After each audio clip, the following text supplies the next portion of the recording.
그래서 재판에 관련된 이야기를 잠깐 갔다가 이따가 다시 2부에서 코로나19 이야기를 조금 더 할게요.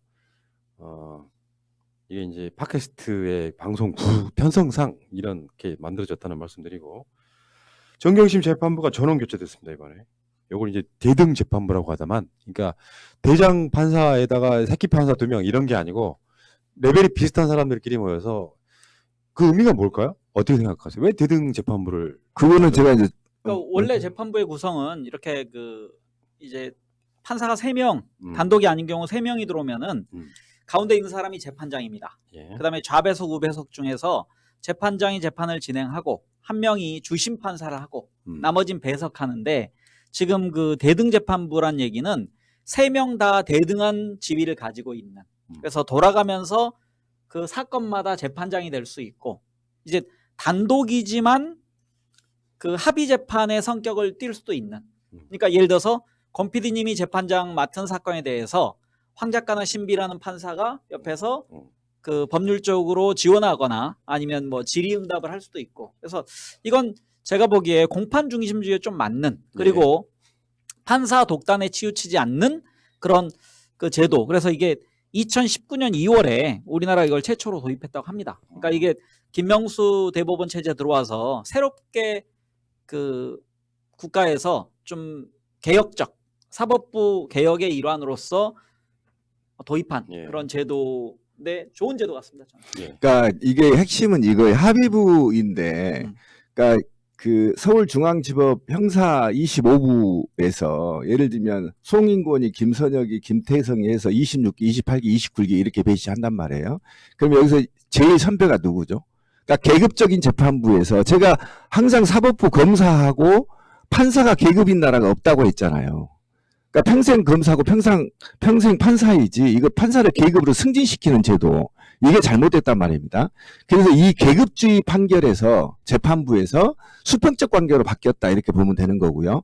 그래서 기수하고 상관없이 이거는 기수를 낮다 하더라도 같은 부장판사의 지위인 것이고 직무상의 수평체제로 바뀌었다, 이렇게 보시면 됩니다. 지금 현재 같은 경우는 어떤 경우냐면 부장판사가 주심판사가 얘기하는 걸 새끼 판사들이 이래라 감나라 할 수가 없고 그냥 보조 역할을 했다고 한다면, 지금 대등 재판부에서는 직무상의 대등한 권리를 주장할 수 있고 대등하게 반영될 수 있다, 판결에. 그래서 사법부에 이제 수평체제로 돌아가고 있다는 것인데, 제가 우리 새날 처음부터 시작할 때 민주주의의 반대 개념은 공산주의라 아니고 전체주의고 파시즘이고 관료주의라고 했잖아요. 엘리트주의. 그러면 이것이 어디서부터 시작되냐는 거예요. 바로 사법부부터 시작되는 거거든요. 그러니까 사법부가 아직도 지금 계급체제에 있죠. 검사 동일체의 원칙도 계급주의입니다. 그러니까 이런 전반적인 걸 개선하는 것이라는 거죠. 그래서 그런 측면에서 보면 지금 이 기사도 잘못됐고요. 우리 진보 민주 세력들도 이렇게 하면 안 됩니다. 왜냐하면 정경심 재판부 전원 교체라고 한다면 이거는 불이익을 간 거잖아요. 교체한 게 아니죠. 인사 발령이 된 거거든요. 그러면 정경심 재판부 전원 인사 그리고 점점점 대등 재판부로 바뀌었다, 이렇게 해야 되는 게 맞거든요. 그냥 교체라는 것은 뭔가 인위적으로 교체의 의미가 있다고 다는. 근데 그건 이제 인사를 통해서 바뀐 거기 때문에. 그러니까 인사라고 했어야지. 인사라고 했어야 되는 것이고, 네. 언어가 굉장히 중요합니다. 프레임이 언어 프레임이 있기 때문에. 그러니까 정상적인 인사 2년이면 바뀌거든요. 한 번 정도는 남을 수 있는데, 2년, 3년? 예, 한 번 정도는 3년? 유예 시청을 할 수 있는데 나머지는 다 바뀌게 돼 있어서 정기 인사로 바뀐 것이지, 이것이 무슨 정경심 교수 재판 때문에 재판부를 유리하게 하기 위해서 바뀌었다, 이런 느낌으로 받아들이면 안 된다. 제가 그 새로운 재판부의 성향을 잘 모르기 때문에 이거만 좀 말씀드리겠습니다. 그러니까 그 판사들이 우리가 그 평판사, 그다음에 부장판사, 그다음에 뭐 대법관 이런 식으로 가잖아요. 근데 이제 그 부장판사는 실은 법원 내에서는 별 의미가 없다고 합니다. 그냥 이렇게 연한이 되면은 타이틀이 붙는 게 부장이고, 그래서 근데 검사는 부장검사 그러면 굉장한 권위와 힘을 가지고 있죠. 왜냐하면 부장판사 밑에 과장들을 총괄하고 그 밑에 있는 검사들에 대해서 지시를 내릴 수 있거든요. 그러니까 이제 부장검사, 부부장검사, 뭐 과장 이런 식으로는 그 수직적 계급 구조가 되지만, 판사들은 이게 아니고 뭐 단독심이다 그러면 그냥 판사가 외부의 영향 없이 그냥 본인이 판결하는 겁니다. 그러니까 독립성 때문에. 근데 이제 이거를 좀 위배했던 게 바로 양승태 재판부죠. 그러니까 양승태 재판부는 판사의 독립성을 무시하고 여기에 대해서 압력을 넣는 겁니다. 아니면 회유. 이걸 통해서 너 승진하려면 우리가 원하는 대로 지금 청와대와 우리가 딜을 했는데 이대로 판결을 해라. 이게 지금 사법부 그 독립성의 문제가 있었던 겁니다. 대등재판부는 단독심에서는 안 하니까 그건 상관없고. 네. 그러니까 이게 이제 조직생활 안 해보신다를 이래요. 판사들 이 공직사회는요 계급주의입니다. 예, 공직사회 공부는 안 지금 해봤다고요? 대한민국, 예, 공직사회는 계급주의여서 부장판사가 아무것도 아니라고요? 제발 좀 아니 이제 굉장합니다. 예. 아니, 그게 아니고 상대적으로 아니, 평판사하고 평판사하고는 게임이 안 아니, 되는 제 얘기는 겁니다. 뭐냐면 군대로 권력이. 따지면은 계급이 다르기 때문에. 아니 우리 군대로 따지면 뭐냐면 기간이 지나면 병장이 되잖아요. 그거는 이제 계급의 아니, 그러니까 제 얘기를 관점인데. 들으세요 일단. 그러니까 얘기를 들으시라고. 평판사하고 부장판사하고 주심판사는 직무상이 달라요. 아니, 그러니까 잠깐만요. 너무 일찍 불붙는. 음. 잠깐만 진행 좀 합시다. 예. 이따 알겠고. 좀 이따 2부 40분쯤에 오케이. 그렇지. 2부 한 40분 지나서 그냥 자유방임할게. 문제는 지금 그러니까 이게 대등 재판부가 바뀌는 상황이고 아마 정경심 교수의 공판이 한 서너 번밖에 안 됐잖아요. 4번 정도 했을 거예요. 그러니까 다시 시작할 거야 아마.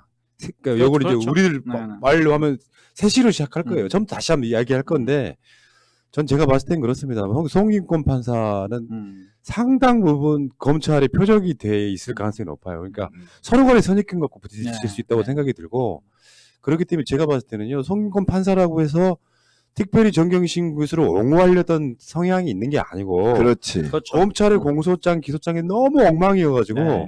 그것 때문에 부딪힌 거고 이걸 무슨 공소장이라고 쓴 거냐 이 새끼들아 이런 느낌이었단 말이에요. 그렇지. 근데 지금 제가 봤을 때는 이제 대등 재판부로 바뀌었다 안 바뀌었다 떠나서 지금 26기, 28기, 29기 이렇게 사실은 법원 내에서 뭐 거의 친구나 다름없는 사람들이 3명이 딱 포진하면 제가 봤을 때는 검찰과의 어떤 그 부딪힘이 훨씬 더 전 줄어들 거라고 생각해요.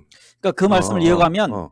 소인권 판사가 독단적으로 다른 뭐 좌배석 우배석의 관계 없이 이 사람이 독단적으로 재판을 진행했다라는 비난을 받을 수 있는데 저는 대등 재판부가 이 사건을 맡더라도 소인권 판사와 같은 법리적 해석을 할 거라고 생각합니다. 그러니까 내 말이. 그래서 소인권 판사가 받았던 비난의 화살, 보수로부터 왔던 화살을 다른 대등 재판부라는 좀 더 평등한 구조를 가지고 있는 고참제 그 판사들이 하더라도 동일한 결과가 나올 거라는 걸 보여줄 거고 그를 네. 통해서 소인권 판사가 법률적으로 그 잘못된 판단을 했던 게 아니다라는 걸 보여주는 계기가 될 거라고 생각합니다. 네. 그러니까 이게 좀 이해를 잘 못하시는 것 같은데. 누가? 그러니까 대등 재판부라는 것은 어떤 거냐면 세 사람의 재판장이 공이 직무상이에요. 계급상이 아니라 직무상에 주장한 거에 대해서는 반드시 판결문에서 합의를 이루게 돼 있거든요. 합의부란 말입니다. 그러니까 예를 들면 주심판사가 있을 때는 양 사이드 나 A라고 생각하는데 니네 어떻게 생각해? 예, 주심판사님 이러니까 주심판사님 맞은 것 같습니다. 아니면 좀 틀린 것 같은데 수정 좀 하시죠. 그럼 주심판사가 아니야 내 생각이 맞아 그럼 끝이에요. 근데 지금 대등재판부는 쉽게 말하면 배심원제처럼 합의가 필요한 거예요. 아니 이건 합의제는 아닙니다. 합의제는 아닌데, 예, 합의제는 아닌데 아니, 어쨌든 거기는 정정해야 돼요. 왜냐하면 이 문제는 아주 큰 예, 문제가 생기기 예. 때문에. 아 여기 합의문 맞아. 합의문 맞다. 아니, 그러니까 합의부인데 그 중에 돌아가면서 그러니까 합의부인데 전에는 재판장이 딱 정해져 있잖아요. 기수 높은 사람이. 근데 지금은 재판장을 돌아가면서 한다니까요. 그러니까 그리고 그러니까, 주심이 한 명 정해지기 때문에 그러니까 그 돌아가면서 하는데 그 돌아가면서 하면서 그게 합의가 이루어지는 거라고 세 사람이 그게 합의부라고 하는 거야. 그러니까 그렇게 이루어지기 때문에 이것은 준 배심원제와 가까운 전문가들 그러니까 배심원제는 일반 시민들이 한다면 배심원제는 전문가들이 하기 때문에 사실상 합의부는 배심원제에 가깝다고 봐서 합리적인 결론을 나올 수 있다란 말이에요. 예, 알겠어요. 훨씬 더 합리적인 중요한 핵심 예, 아는데 그거지. 너무 이게 뭐 끄는 것 같고요. 여러분들 아시는 이문정 검사가 연수원 30기죠. 네, 30기. 지금 김선희 판사나 임정엽 판사나 권성수 판사 같은 사람들은 이문정보다도 선배예요. 심지어는 이문정이 이제 레벨로만 따지면요 서울중앙지검의 3차장으로 와도 무리가 없는 정도 기수예요. 그러니까 나름 이 재판부의 무게는 엄청나게 실려 있다 이렇게 보면 될 것 같고 이문정 검사가 이제 윤석열의 그러니까 이게 애초에 시작은 추미애 장관이 수사와 기소를 분리하는 게 어떻겠냐 하는 그 안을 던졌을 때 사실 윤석열이 엄청 돌려가게 했거든요. 효율성 떨어진다고. 그게 말이 되냐 이런 식으로 했는데 이문정 검사가 윤석열 총장의 그 이야기를 사실 반박을 했죠. 그런 적도 많고 그렇게 하는 게 맞다. 그러니까 지금 언론들이 어떤 느낌이냐면 소위 진보 언론들까지도 추미애 장관 리스크를 벌써 이야기를 합니다. 그러니까 추미애가 뭔가를 잘못 던져가지고 이쪽에 표를 깎아먹고 있다는 식으로 이야기를 하는 거예요. 근데 이게 가장 비열한 프레임이라고 난 보는 거지. 잘못되고 방향성이 맞다면 그 프레임으로 이겨내는 게 중요한데 늘상 그러면은 선거 때 선거가 있기 때문에 할 수 있는 개혁을 못하면 저번에 추미애 장관이 그런 얘기 했잖아요. 이때 아니면 못하는데요. 그럼 언제 하라는 말이냐. 이런 얘기 한 것처럼 200년 후에 하겠지. 그러니까 지금은 내가 봤을 때는 윤석열이 수사 기소 분리하는 것을 이야기하는 것 자체가 검찰의 현상 유지하겠다는 기득권 지키기일 뿐이다. 이렇게 정확하게 못을 박더라고. 그러니까 검찰은 전통적으로 본인들이 수사 안 한 것을 기소를 철저히 했던 적이 있습니다. 그게 바로 국가정보원과의 관계입니다. 그러니까 국정원에서 계속 그 간첩 혐의를 씌우거나 간첩에 대한 수사를 했을 때 수사는 철저히 국정원이 하고 나중에 기소만 검찰이 담당했었거든요. 그렇다고 해서 그 제도상에 우리가 그 문제를 제기한 적이 없습니다. 그냥 수사기관과 기소기관이 분리될 수 있구나라는 걸 받아들이는 것이지. 그래서 저는 만약에 이게 일방적으로 너무 힘들다 그러면 그 이번에 공수처법 설치 과정에서 검찰의 수사권이 완전히 박탈된 건 아니거든요. 본인들이 만약에 이건 검찰이 수사해야 되겠다 그러면은 5개 영역이 상해져 있지. 수사할 수도 있는 거거든요. 그러니까 그런 면에서는 지금 추미애 장관의 개혁, 만약에 총선을 앞두고 이걸 못한다 그러면은 총선 끝나고는 곧바로 뭐 이제 21대 국회 원구성에 관련될 거고 그 다음에는 곧바로 대선 국면으로 들어갈 가능성이 큽니다. 우리나라에서는. 그러면은 또 대선 전에 이렇게 바꾸려 하냐 그래서 지금 장관이 새로 들어와서 본인이 원하는 개혁의 의지대로 바꿔보려는 시도를 하는 거 전 충분히 저는 이게 이제 생각합니다. 바꾸고 안 바꾸고의 문제가 아니고 이 메시지가 이 문장의 메시지가 난 답답한데 지금 이 뭐죠? 그 손석희의 개새끼인 거야 이게 세 번째 개새끼 푸들이거든. 이 한교안이 아니 누구죠? 누구죠? 윤석열이 왜 그러냐면 미국이나 유럽은 전부 분리가 되어 있는 상태입니다.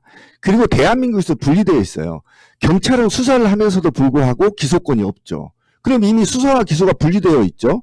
그 다음에 대한민국은 또 공판검사와 수사 기소검사가 분리되어 있습니다. 제가 16번 16번 아닙니까? 나를 조사했던 사람은 공판장에 못 들어와요. 공판검사가 재판을 진행하고 있단 말입니다. 달라요. 그러니까 이게 왜 그러냐면 그래서 원래 지금 선진국이나 민주법치국가에서는 재판부에서는 기소와 수사를 분리하는 겁니다. 왜 그러냐면 검사의 근본적인 헌법상의 권리 어느 나라이든 헌법상의 권리는 국민의 인권을 수호하는 거고요.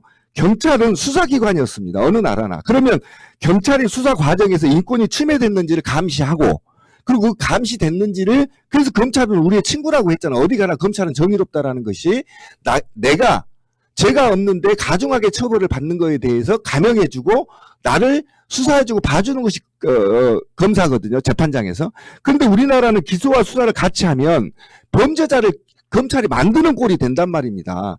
그래서 이것은 미래지향적으로 민주주의 법치국가를 정착하기 위해서는 기소와 수사를 분리하고 수사기관의 인권 침해를 검찰이 저기를 감시를 해야 되는데 이게 엉망이 돼버렸다는 거. 그런데 어떻게 저 밑에 후배 구기수인가요? 구기수 밑에 후배만 또 못한 윤석열이면 이게 개새끼죠. 그러니까 윤석열은 지금 소위 말하면 검찰주의자. 그렇죠. 당연히 그렇지. 그러니까 그 이문정 검사의 이야기는 뭐냐면요. 일반 웬만한 약식 재판 같은 거 하는 사건을 보면 사실 경찰이 수사한 거 그대로 기소하면서 지들은 수사 안 하고 기소만 하는 그런 재판들 많이 있잖아요. 그렇지. 그런 재판 사실상 수사와 기소가 분리되어 있는 거고 일상적으로 너무 많다는 거야. 그리고 어떤 경우는 그런 경우들이 있죠. 굉장히 그 어떤 시국 사건이나 어마어마하게 큰 사건 같은 경우는 수사 기소를 따로 해서 공판 유지하면서 그 공판만 하는 검사들이 있잖아요. 그러니까 실제로 그렇게 운영되고 있는데 마치 이게 어마어마한 무슨 대단한 뭐 추미애 장관이 막 무슨 갑자기 없던 제도를 들고 나오기는 한 것처럼 몰아붙이는 데다가 실제로 아까 제가 소위 진보론이라고 그랬잖아요. 그렇죠. 소위란 말을 정확히 아셔야 돼요. 진보론이 어딨냐고 여러분들 하시는데 소위 말하면 보통 사람들이 흔히 말하는 그게 소위란 뜻이거든요. 그러니까 내가 인정하는 진보론이 아니고 소위 말하는 진보 언론들이 더 추미애 리스크가 있다고 이야기를 해요. 근데 선거철에 빠지면 그 다음에 아마 또 대선 얘기 할지도 몰라. 최소한 우리 쪽 지지자분들이라고 하면 명분이 맞으면 당장 불리하더라도 나는 하는 명분을 지켜주는 게 우리 A라고 생각해요. 그런 지점에 난 추미애 리스크를 이야기하시는 분들은 조중동이나 소위 진보 언론이나 우리 지지자 일부가 똑같다고 생각해. 그래서 개혁이 혁명보다 어렵다잖아요. 그래서 그러니까. 노무현 대통령이 말한 600년 동안 적폐가 지금 쌓여 있던 거죠. 그 600년 동안에 실제로 조광조를 죽였던 그 훈구파 세력들이 지금까지 잡았다는 의미 아닙니까? 개혁하려고 그러면 멸문지화를 시켰던 그 세력들이 지금 대통령 그 프레임을 벗어나지 않습니다. 개혁은요, 최대한 빠른 시간 내에 일사불란하게 처리를 해버려야 돼요. 그래야 오히려 국민적 지지를 받게 되는 겁니다. 질질 끌으면 안 돼요. 자, 어쨌건요, 지금 그 임은정 검사가 있음으로 해서 우리가 모르는 것들을 알게 되는 것 같아요. 많이 알죠. 여러분, 검찰이 하는 건 다 거짓말입니다. 이 느낌이에요. 그리고 이거 하나만 짚어야 되는데 이게 왜 중요하냐면 A라는 수사가 수사 결과 보고서를 쓴단 말입니다. 그러면 이 주체와 기관이 다른 검사가 이 수사 과정을 한번 읽어봐요. 그러면 이게 죄가 잘못 적용됐는지 한 번 또 걸러지죠. 그 다음에 또 공판 검사가 또 한 번 읽어보죠. 2번 걸러지죠. 그 다음에 판사가 이거를 보고 또 판단하게 됩니다. 그러면 이 기소장이 4번을 걸러지거든요. 이러면서 국민의 인권을 수호하는 거거든요. 근데 수사한 새끼가 공판하고 수사한 새끼가 기소하고 그러면 그 읽어볼 필요도 없거든. 그대로 그냥 간접적으로 가버리는 겁니다. 그럼 자기가 처음에 프레임을 검사가 잘못 잡으면 끝까지 밀 수밖에 없는 상황이 그런 얘기 도래되고 다른 말 많이 했어요. 그러니까 뭐냐면 감정이 실리게 돼. 유죄를 입증해야 그럼요. 되니까. 네. 그렇다 보니까 너무 많이 나가고 최근에 어떤 사건도 그 전에 타다. 그렇지, 타다. 그거 먼저 기소할 상황 자체가 아니에요. 그러니까 그런 경우에는 검찰이 정무적 판단을 해줘야 돼. 이걸 기소할 사건인지. 왜냐하면 정부의 방침 4차 산업혁명과 연결이 돼 있거든. 그렇지. 법이 미비하다고 그걸 바로 기소했는데 1심에서 무죄가 났어요. 근데 검찰은 어떻게 합니까? 무죄 주라고? 또 항소해. 또 항소하지. 상고까지 하잖아요. 이게 검찰의 가장 적폐다. 이렇게 말씀드리고 싶고. 어쨌든 임문정 검사가 있어서 가끔씩 그러거든요.